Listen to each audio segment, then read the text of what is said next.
then I drove for Osterlin. He screwed me up. Fires me, big story like I was nothing. Well, then Travis Carter hires me.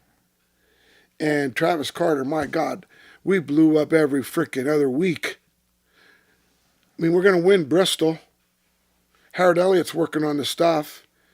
And I was gone. Food City, met Steve Smith with T. Wayne and them after that. But anyway, I mean, I'm leading the race, and Travis says, Spencer, slow down. And I says, I did. And I'm going faster. He says, keep doing what you're doing. And the throttle linkage broke, Rick. Throttle linkage broke. Going to win in Bristol. That's one race I wanted to win. I won in my Busch car, James Finch, my car. I love Bristol. And then, from 89, then Travis went broke. And Moroso hired me. Mike Wallace had drove his car, I guess it's been about 90 maybe. Yeah. 90 was it? And we won for Moroso a couple times. That's a pretty special time because I wasn't cup racing, but I knew, hey, Moroso was a guy to drive for because Mike Wallace had wrecked every damn car he had. Mark Reno calls me up. He says, hey, Moroso wants you to drive his car. Actually, Travis Carter was the one to set it up because Travis owed me a lot of money. And he says, I'm going to try to pay you some, and Moroso, at least I can fulfill your contract. I says, Travis, you ain't got the goddamn money. Don't worry about it. Because that was me. I was like, I'll make it. I'm a hard head. I'll make it. But it's funny. I'm driving from Moroso. We won a couple races. But we were at Myrtle Beach. And we made up 3 laps actually. That's what got me back into sport as far as I'm concerned. So it was a rain delay or whatever in Michigan, and they were watching us on, I think, TNT. And I think it's one year Bobby Labonte was racing for the championship. So anyway, my shifter breaks. And when my pin breaks in my shifter, it's stuck in third gear. And we pitted, and Dwayne Deuceman, whatever his name was, Reno says, you know how to fix that? And he goes, yeah, they locked it in high gear. Well, funny story, the kid he said, I know how to fix it. He slides underneath the car. We lose a lap. Which one? He doesn't know which one to do. Dwayne slides under there, knocks him out of the way, and slams it. But now I'm 2 laps down, and I see the leader go by the third time, Steve Grissom. By the time I get out on the track, I pass Steve, and I get ahead of him. And love Steve to death. Good racer. In fact, Steve was going to win in my car a couple years later at Bristol, and the lap car took him out. I helped Steve revive his career. He was driving for Larry Hedrick at the time, but great family. But Birdie and them was all working on the car, and I was driving for Moroso because Birdie used to work for Moroso, Steve Bird. So anyway, one thing leads to another, and we make up the laps and win the race. Then my phone starts ringing off the hook. But anyway, Dick comes on the radio and he goes, guys, that car is really, really fast. We need to think about saving it for the next 2 short tracks. Mark Reno goes, Dick, be quiet. We're going to win this race today. And made a lap up. Dick says, I think you guys should park that car. I don't think you can make another lap up. Mark Reno did a great job on pit strategy, how to do it with fresh tires. We ended up making a lap up and won the race. And, man, we were ecstatic. And I'm watching Dick come across. Dick was our spotter. I'm watching Dick come. He's crying. And I went, what? What's that about? He comes over, he gives you a hug and a kiss. And he says, Dick, you okay? He said, do you remember this race? You were leading the race, and L.D. Ottinger took you out. Who won it? Robbie. He said, I can close the book. He said, this is damn special, bud. I owe you so much. Dick died of a brain tumor. Yeah. I was good friends with Dick. Those are moments all the money in the world can't replace. You're right. Those are moments that he lost his son, and I think back to Kyle losing Adam. I think back to those guys when they got killed. I mean, the Lord blessed me. And you can't look back. Yeah, I made a lot of mistakes, Rick, in the sport. I drove for Junior, which Earnhardt told me to drive for. We win at Daytona in July. Puts his arm around me and he says, "Boy, you're 3 years too late." And I'm like, what was that? To myself, what was that? And it bothered me. And we had to fly to Des Moines, Iowa to run a road course the next day. And Jack Cosby's on the airplane, Michael Waltrip and myself and Jack. Jack says, "Jimmy, you just won a race. What's the matter?" He says, "Junior said something to me in the winner's circle. I can't get it out of my head. You're 3 years too late." And Jack said, "What did he say?" He says, "He's quitting." Mm-hmm. I said, "What?" He said, "He's quitting." And then he said, I come back and I knew something was up because I can't remember his name. I got the watch on, McDonald's, right here. They gave me this watch, and it says Time to Win, 1994, my Rolex. Wow. They gave me. And they offered me the deal. We went for dinner like 3 weeks after that, right before Talladega, and they said, "We want you, are you interested in owning a Cup car?" Asked you that? Uh-huh. David Parro and the head of McDonald's guy, not Paul Draghi, but these were the marketing guys or whatever. And I said, "What do you mean? You wondered if I own a Cup car?" He says, "No, I'm driving for Junior. Aren't we sponsoring that car next year?" Probably not. In fact, we know we're not. That's why we're giving you the first option. And Bill Elliott took it. I didn't take it. I did not want to own a Cup car. I knew the hassle. Do I regret it? Probably. Who knows? But yet Bill told me that was one of the worst decisions him and Ernie ever made. So how do you know? And what revived Bill's career back was coming to drive for Bill. Coming to drive for Ray. We all made mistakes. Did we or did we not? I don't know. Yeah. But then I went to drive for R.J. Reynolds. Met some fantastic people at R.J. Reynolds. Did we win? No. Should we? Yeah. It doesn't matter. What matters is that I'm proud of. Nobody can ever say I screwed him. You know, I hated you guys sometimes. Right? Who, us? Him especially. No, you were a son bitch putting that picture in from Louisville. But I thought you would have forgot that. No, you never forget. I think I'm 60-some. The Lord's blessed me. I'm retired. I am enjoying life. And I'll tell you guys something. The friendships, the sport is nowhere near the same. We talked about David Poole. Yeah. He was a piece of work, man. Oh, yeah. We talked about Jenna Fryer. We talked about, go down to people. Remember when we used to come in the press conference? There'd be 100 of you guys in there and girls. It was awesome, man. There ain't nothing now. It's awful. And you could trust you guys. Off the record. Yeah. Is it really off the record? Yeah, it was. Yeah, sure. Today you can't trust them sons of bitches. If I told you something off the record, or I told you, it wasn't getting in the paper. You had honor. We don't have honor no more. I don't miss that. I miss the stuff that we had in the day. Yeah. But got a lot of friends. How did the deal with Junior come about? You have the time? Hey, I've got plenty of memory in my computer.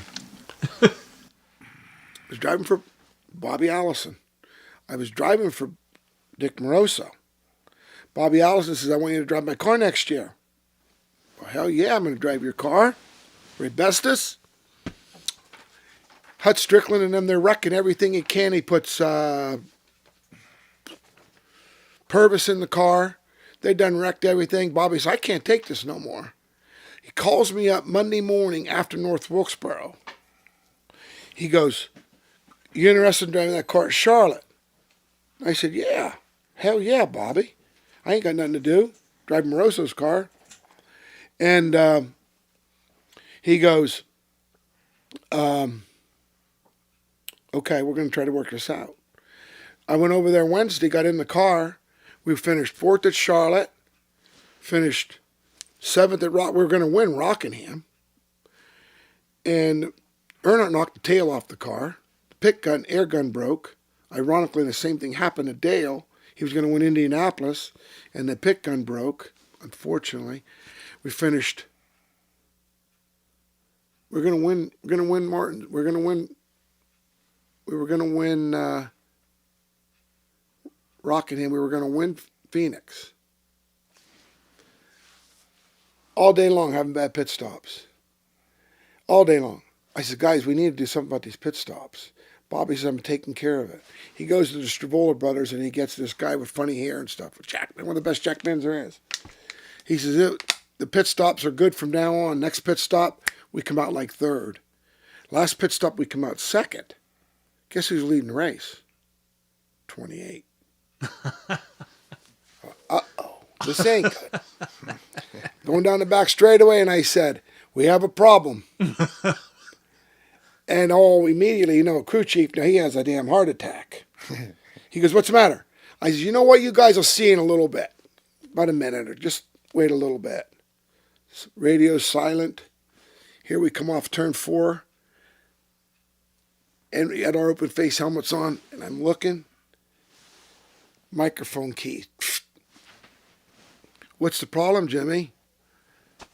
Come back on the radio, and I said, well, you see what's in front of me. That's not a problem, buddy. You've done a hell of a job all day long. This whole team has done a hell of a... We have done really well, and we're going to win this race. Now, what you're going to do is you're going to pass that car. That car is another obstacle in our way. And this is Bobby talking. This is Bobby Allison talking. And I'm like, I'm not hearing this. And Bobby goes, you remember, buddy, that car's racing for the championship. And think about this, Rick. When him and Davey raced for the win at Daytona in '88, think about that. Yeah. Those were the racers. Richard Petty, David Pearson. You go back to those guys. These were the racers. They didn't care who it was. They raced for one thing. They wanted to win.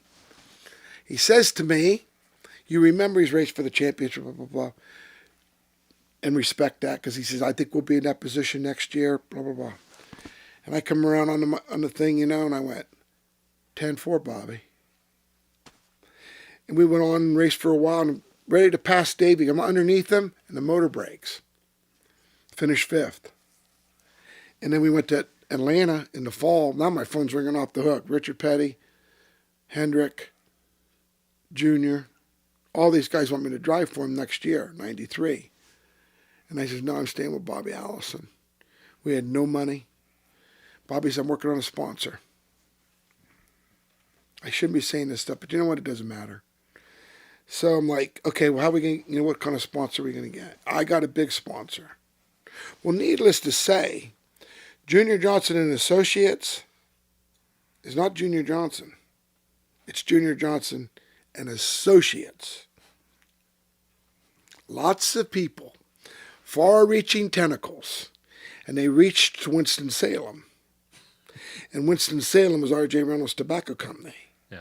And Bobby Allison did not like Junior Johnson. Junior Johnson did not like Bobby Allison. That dated back to 1972. Right. And Junior Johnson met with R.J. Reynolds, put Hut Stricklin in the Camel car, took the sponsorship from Bobby Allison and Jimmy Spencer, put me in the McDonald's car. Junior goes, you're 3 years too late, boy. Is that story all coming together? Yeah. Yeah.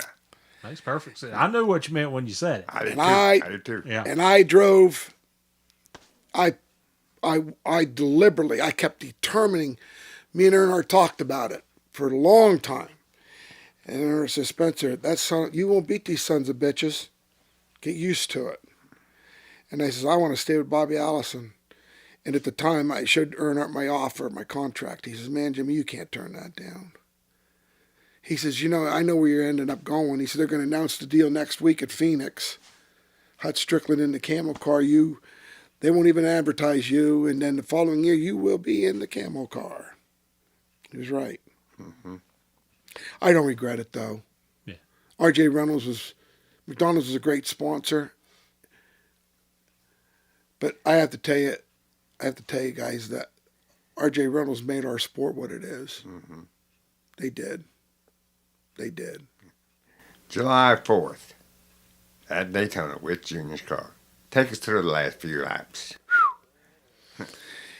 You know, Ernie, Junior always wanted to win the speedways. Robert Yates was another one. They always prided themselves on the speedways. And if you could put new tires on and you could hold it wide open. The key was to hold it wide open, Steve. Yeah. That was the key. And everybody was wondering why Ernie and I pitted again. Well, we knew after like 20 laps or so, the cars are so free. You know, if you had to roll off the throttle a little bit, you lost everything. That's why Earnhardt was so good. Earnhardt never fucking lifted. Earnhardt was the best because he could just, you know, he would never lift. And that was the key because we only had like 400 horsepower. And as the races progressed, and I come on the radio a couple times, and Mike Hill did a great job. You know, Mike, I said, listen, I can't keep the pedal down. I got to keep rolling in and out of this a little bit. I'll fix it. Finally, he did. The last pit stop, he fixed it. And Ernie and I are racing, and now Ernie and I are just as fast as one another. And I'm like, what the hell are we going to do here? And Junior come on the radio. He says, you got to figure a way out, boy. And there was really no traffic. And I said, okay, Ernie's watching. We were all watched in our mirror. And you can watch the driver, you know. And I'm like, okay, if I time this right, he'll lose me in the mirror. Because you got to get alongside of him. Have to get alongside of him. And that's what these guys do wrong today. They fucking pound one. That was an embarrassment the other night where they just wreck one another. We had a little finesse. We all learned it from Earnhardt. You never saw Earnhardt wreck. You raced. And me and Ernie, and in Ernie's defense, you know, I'm good friends with Ernie, but he was raced for the championship. He was leading the points. Unfortunately for me, he got hurt at Michigan. But Ernie and I were pretty good friends. Russ, we were friends, but on the racetrack, we hated one another because we wanted to beat each other. Yeah. You know, and the thing is Steve, I kept saying to myself, he keeps going low and then he goes high in the corner, and that's scrubbing a little speed. So if I go in high, if I break off of him early, he'll move. And when he moves, that probably give me the opportunity to get on. And it did. I'm like, son of a bitch. And then we're there. And then all at once he starts moving down. Would you remember when Donnie Allison ran Cale into the... What an idiot. Think about what Donnie did. You know, Donnie ran Cale and he kept running him. I think that was Cale running Donnie down. No, sirree. Oh, come on. Yes, it was. Rick. That was Donnie in the Haas-Ellington car driving Cale. Like, hey, Cale was my hero. Okay, all right, okay. He drove Cale all the way down, and Cale said, F you. You know, they wrecked. And that's irrelevant. Ernie pushed me to the limit, and you know, and then I pushed. And then it was like, okay, we know we're side by side. And we're like, oh, shit, you know. Well, if you broke off from one another, one of us was going to slow down. So our best bet was to say, who the hell can inch each other out? And neither one of us knew who won. To NASCAR said, 27. Pretty freaking cool, baby. I won at Daytona, Steve. I won at Daytona. There was a lot of stress. There was a lot It of. had to be a great feeling. Oh, Steve, it was an awesome feeling because, you know, the biggest thing was you finally won a cup race. It's what you wanted to do. Yeah. But yeah, there's no describing the adrenaline when you win, unless you did it. You know, whether it's Orange County, whether it's Martinsville, whether it's Thompson, Connecticut, man, that just feels good because you won. And that's what you did. You wanted to win. I mean, today, it's still not quite as exciting to those drivers, but I don't think they appreciate it. I remember Mark Martin always saying, you never know when you're going to win again. Could be your last one. And Mark was right. Mark good guy. Good memory from Mark and seeing some stuff like that. You go to Talladega a few weeks later, and you've got Bill Elliott right behind you, a teammate. Yep. Was Bill a teammate at that point, Bill was a good teammate, Rick. or was he just somebody else that you had to beat to the line in that race? Oh, I put some dirty moves on him to win, blocked him. Bill was very good at the speedways. And Talladega was a lot different. You could drive Talladega a lot. You could drive a freer car at Talladega than you could at Daytona. Daytona, you had to handle a little bit better. Talladega, you could drive in and just use more of the racetrack. Car would actually run faster, but you didn't have to lift it because you just hold it wide open, and once you started in, it would naturally take its course up the track. But yeah, I had to do a little cut here and there to hold him off. But he got second. I think he got third or fourth at Daytona. I don't even remember. But I wanted to win pretty bad. It was, you still see a lot of the guys. I will tell you this. I learned from two of the best. Buddy Baker told me, if you see a seagull, follow it. And Bobby Allison told me that the key to Daytona, the key to Talladega, is never lift off the throttle, but keep driving the car. And we went down there testing, and I said, Bobby, the car's a little free. He says, turn back to the right. I went, what, Bobby? Turn back to the right and don't lift. The car will load up. Whoa. Now don't go crazy. And I learned from Bobby Allison that when you would go into the corner, especially at Daytona, relieve all the pressure of the steering wheel. The car will catch itself. And it did. I mean, Bobby some bitch was good. And I learned that. And I don't know the stories today, but I know Earnhardt was one of the best at it. And Dale Jr. was pretty damn good. He learned from his dad. There's more to it. Like anybody could drive Daytona and Talladega. And I love when the guy said, there's nothing I can do, just hold it wide open, try to hold it wide open. I'm like, I like racing against you. Because there's more to it than meets the eye. Oh, yeah. Because I was learning from the guys that did it, Bobby Allison and Buddy and Earnhardt. Nobody could beat me. Not today. And that was, you had to have that attitude. That's, I think, you look overall, you look at the sport of football, golf, you look, the guys that stand out, Michael Jordan, Dick Butkus was an incredible defensive man. How about one of my favorite players, Pete Rose? He gave it his all. Yeah, right? buddy. He gave it his all. He didn't know what it was to lose. And if he lost, he'd say, good job, but I'm going to beat you next time. I think we lose a lot. I think a lot of people lose that. Maybe money causes it, but think back to Johnny Unitas. Think back to Terry Bradshaw. Think back to these guys. They didn't care how much they got paid. They wanted the trophy. They wanted the victory. They wanted that personal satisfaction that I beat you. Tiger Woods, absolutely one of the best ever. Jack Nicklaus. Tiger Woods, what the hell is he standing over that putt? He walks 20 damn times because he's going to make it. At least he believes he's going to make it. Did he make it? No, not all the time. But he knew in his head that I can make that.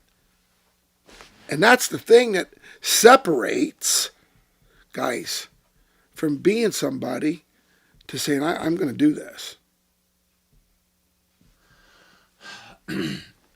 If you believe everything you read on the internet, there have always been rumors about those two wins, Daytona and Talladega. That don't bother me. Does it not? No. I could care. I got the trophies.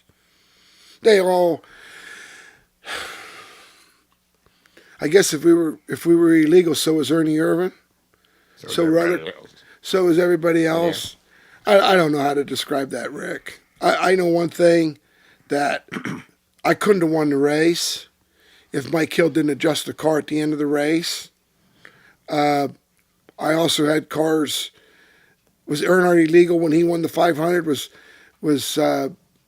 I don't know how to describe that. I don't know. I don't pay attention to it. I really don't. After junior, how did you wind up driving for Travis Carter again?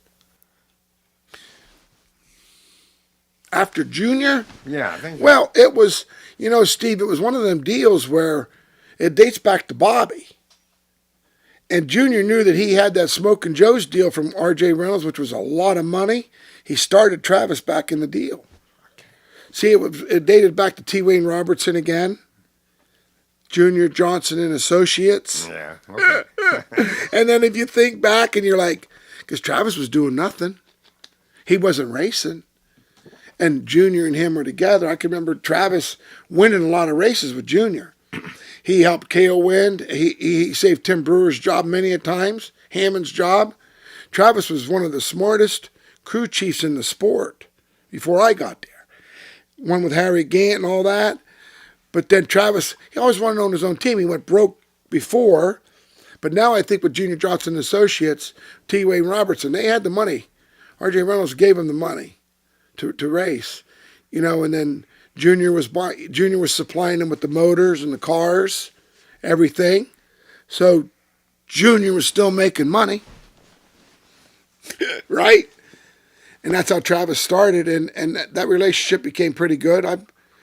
I'm happy with Travis. We should have won some races, but circumstances, hard-headedness, not on my part. We were at Rockingham, had the camel car.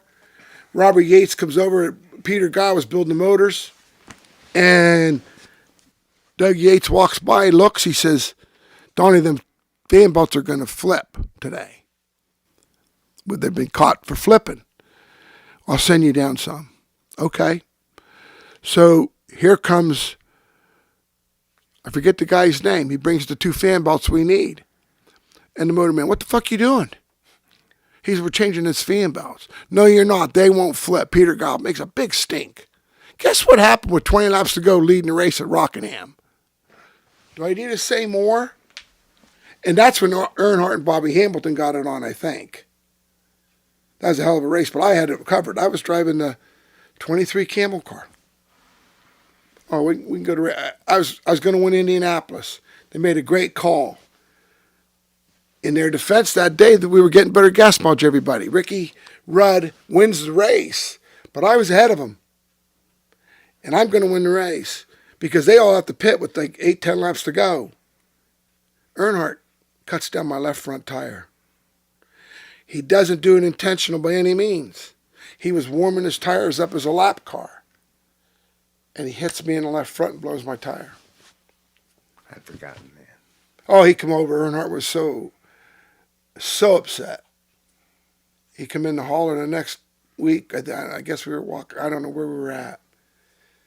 He said, man, guys, I'm so god dang sorry for what happened last week. It's racing, man. But Ricky Rudd ended up winning the race. We ended up 23rd because we had to pit and put tires on with 10 laps to go or whatever. You can remember so many losses. What are you going to do? I'm just going to ask you and Hut Stricklin. We were friends. The 23 car was third, fourth, fifth time that you'd replaced him. Yeah, I know it. He got awful. Was there something actually? It was the Heinz car first, right? Yeah. Heinz, and then Bobby, and then the Camel. 27 car. Oh, that 27. Yeah. That's about the 4th time. Yeah, no shit, Steve. All right. Oh, my God, you're right. 4 times. Was there something actually going on between the two of you, or was that just all a coincidence? All coincidental. Really, it was. Hut was a good driver, but I don't know why. I don't know what happened. I really don't. I like Hut, and I don't know what happened with the 12 car. I think that Hut was replaced in Bobby Allison before I was. Yeah, Hut. Think back, because I think it was was. Purvis. He was. Yeah. So I only 3 times Rick. Come on. But I Don't think shoot you're the right. messenger. But I think you're right. It was Hut was replaced by Purvis, and that's when Bobby said, we can't take no more of this. Yeah. And then I got the drive for Bobby 92. Yeah. How much of a difference was there in working with Travis the second time around as opposed to the first time? Because you spent quite a bit of time with him. Probably the longest stretch that you had. Probably the biggest mistake that Jimmy Spencer had personally was probably the trust in people. Is that a bad trait? I don't know. I trusted him so much, Rick. And he always going to get me do better and better, you know. And you're sort of, I don't know, making a lot of money, always thinking to Harvick, pretty good friends with Harvick. I said, Harvick, you need to leave Childress. You need to leave Childress. You're in the same situation I was. They promise you everything, but it never comes to fruition. No, I'm going to stay one more time. What happened to Harvick when he left and went to Tony? Pretty impressive. Yeah. I regret it. I regret not leaving Travis earlier. Did you have offers? Yeah. Yeah. I heard they did. Just can't look back. You know, in your defense, I don't really know what was really happening the second time you two guys are around, but it's very difficult, I think, to dislike Travis Carter. I mean, That's a great point, Steve. it's hard. It was very hard. Christian guy, just, Yeah. you know, Travis Carter was so smart when it come to race cars. And I think that, I don't know personally from his side, but I think we all get complacent. We all get comfortable. When I first come down there, I could care less. I wanted so much. And then all at once you got kids, and it changes your mindset probably more than anything. And if I know he's not going to get rid of me, if I sign another 3-year deal, maybe we'll get better. The biggest mistake, really, really freaking hurts, was he didn't trust me. He was paying me a lot of money. And I says, Travis, we need a damn crew chief. I know. Jimmy Maycar wanted to come work for Travis Carter because of me. Wow. Yes. Okay. Oh, yes. And I said, didn't know about it. But I asked Jimmy, this is right after Rusty and them all broke up. Then Rusty went to Penske, and Jimmy wasn't real happy with that situation, so he was looking. That was about the time Joe Gibbs was looking, the whole 9 yards. So he meets with Travis. They talk figures. Travis doesn't pay him. Travis decides not. It's too much money. The dirty dog never did say, Jimmy, we have a chance to hire Maycar. Would you give up some money? Charlotte, May. I see Maycar. Jimmy, what are you doing? Trying to get a race team started going. I said, man, why in the hell didn't you come work for me? Why didn't you come work for Travis? I did.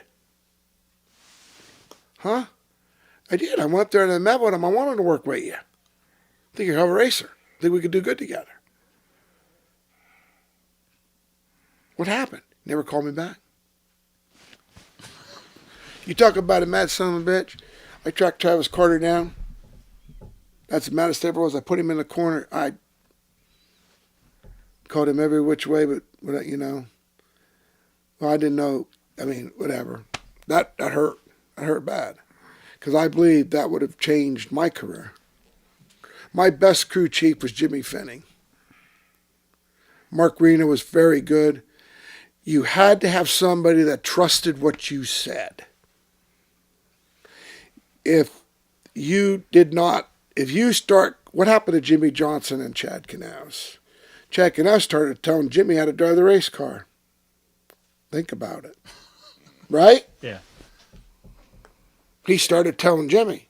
I guess Jimmy just figured out, oh, he can't drive no more. I don't know what I'm doing. That's what made Earnhardt so good. He would tell you what he was feeling, fix the son of a bitch. Don't tell me how to drive that car. Your job, I'm not telling you how to write that story. I'm telling you I need a story on Steve Wade. And for me to come back and say, listen, Rick, I don't think this paragraph should be in here. I don't think this... Wait a minute, what the hell did you hire me for? Right? You won't tell me what pictures to put in the book. Oh boy, that was a good picture though. All right, so right before the 2001 season, you go to the Winston Cup preview in Winston, just right down the road from here, and Dale Senior isn't there. Did that touch a nerve with you? Because you were pretty blunt about what you thought. What happened?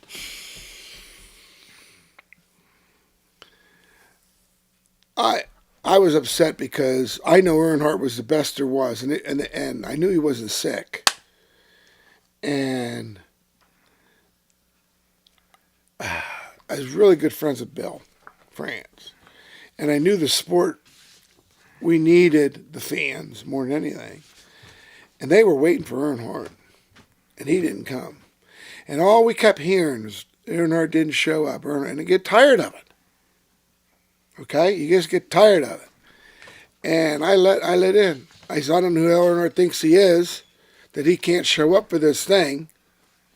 And you probably have it in your paper. I don't exactly remember my quotes, but yeah, I thought it was, that was our preview. That was our thing. And I don't know why he didn't. I forget, because him and I had a discussion about that later.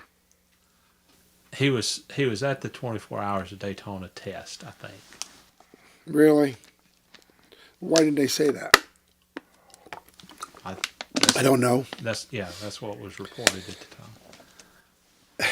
Did you actually talk to Dale about that preview incident before going to the 500 at all? No. Yeah. Oh, it hurt. Nope. It hurt because, I made a lot of mistakes by saying stuff that I shouldn't have did. Join the club. Yeah. Yeah. And you learn. But on the other side of it, I was like, you know what? I can't hold it back. It hurt. It hurt me getting some rides, too. Did it really? Oh, yeah. Now, did that or did the summer deal hurt? Or both? Did what now? We're talking about Dale Senior in the Winston Cup preview, and then Dale Junior wins at Daytona. That Dale Junior deal was bad. That was altogether separate. Yeah. That had nothing to do with the old man. Okay. That was. Now, which one hurt? And which I think what hurt, neither one of the Earnhardts. I think what hurt was me just being blunt, so honest. Gotcha. Yeah. I could never hold nothing back. But hell, Rick, saying what I said about Earnhardt winning that race was just stupid. I was frustrated till no end. God damn, man, I was upset with Travis because it was a constant excuse. How bad it was. We were testing somewhere, and the sons of bitches didn't believe me. So I said, well, put somebody in the car. Let him drive the son of a bitch. They put Rick Mast in the car. Rick Mast goes out, drives the car, tells Travis everything that's going. He says, yeah, that's what Spencer said too. I rest my case. You don't believe me, you son of a bitch? Now you lose confidence. And then you try to find stuff. Chip Ganassi, I was driving for Chip. And, I told him. I was smart enough to start marking stuff down. So I go to drive for Chip Ganassi. We go to Daytona. We missed the race. Okay, we missed the race. The second time, we go to Rockingham. We test. We're the fastest car. I believe we sat on the pole. and we're practicing. And this is when all this engineering and meetings, team meetings are coming into play, and car chiefs, this guy's going to wipe your ass, and this guy's going to do that, and this guy. No, man, to go back to racing. Or we have everybody that's ahead of something. That's bullcrap. Well, we go there to the target car. We go there to Rockingham. Sterling has the same setup in. I have the same setup in. They put a sway bar in the car. They never took it out. Because of a damn team meeting. Okay? So we go on, finish in the top 10, complaining all night long. So they tell Chip, well, Jimmy just wasn't as good a driver at whatever you want to say.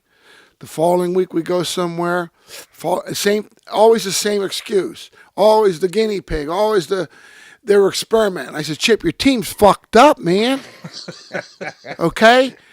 Sterling and Tony Glover and all of them and those guys, they won't listen to anything that I ask them. I ask them, and they tell me, and my team won't do nothing. My team does. I said to Glove, Bristol. Glove comes over. He goes, Spence, Sterling, we're struggling. What do you got in your car? And I told him. Sterling comes over. And that's when Kurt Busch, and I got together. Doesn't matter. We got second. Sterling got third or whatever. And Sterling, man, thanks, Spence. I needed that. That's when Sterling was going to win the championship. He was running hard. We got along. But my guys you can't drive it that way. Change the camber. No, you can't, And I told Chip, and then that's when they blamed me for it. Well, the catch was the stuff was breaking on the car and everything else. So I'm sitting in a meeting with Chip halfway through the season. And Chip comes in, he goes, what the hell's going on? He's going on. And I says, well, there's a lot of problems with this race team. And he goes, what do you mean? And I said, well, let's bring up, no, so this is after Daytona. If you remember back to Daytona, Sterling and I think I finished second or third or fourth or whatever. And I'm going to win Daytona in the July race. And Sterling's fucked. He's blocked. And I roll out of it. Sterling drops down. I get into him. And I think he finishes second. I finished fourth. But anyway, long story short, Sterling was screwed. But Chip goes, man, I appreciate that. You're a team player. I said, Chip, I've been a team player all year. These guys working on my car are idiots. Okay? Seriously. Yeah. And the one guy, the engineer, he's working for Penske now. What a good guy. I can't remember his name. He had confidence in me. He knew what to do. And I said, why don't you make him the crew chief? Whatever. Well, I sit down with Chip, and I said, Chip, he's sort of chewing my butt out. And I go, whoa, whoa, whoa. So I reach in and I pull out my little book that's got all the incidents on it. He goes, let me see that book. So I threw it to him. Andy Graves to the office. Comes up to the office. Andy's sitting there. Chip says, what the fuck's going on? Rockingham. Charlotte. Andy says, yeah, that stuff happened. And then look, let me tell you something. You actually kept a book? You're freaking A. The freaking stare. The stare. The I cannot describe. Because if there was a gun in the room, I'd have been a dead man. And Chip says, you stop this crap now, do this. And they didn't. It was worse. I get in my truck and come home, and I said to my wife, that's my last day driving a race car for Chip. I says, why? I says, Chip believes in me, but I says, those guys don't.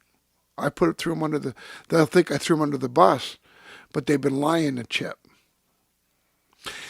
Getting back to Earnhardt, Earnhardt took me out that year in the car running for the Winston Million, Junior. We haven't had no problems. That deal with Junior, he knew what it was. I just vented myself. I had a bad habit. You guys will all come to me because you say, that sucker will fall for it. Here it is. But, no, and that was the end with Chip, and that was sort of the end. And then, I had to sue them. I ended up winning, but that's sort of the end of my career. Oh, they could ruin you. The crew chiefs and stuff could ruin you. It's a clique. It started becoming a clique. It's a clique now. They all know more than the drivers. Put it that way. If it wasn't for these guys, you would never have done nothing. Okay? We're smarter than you. Okay? It's ruined the sport. It really has.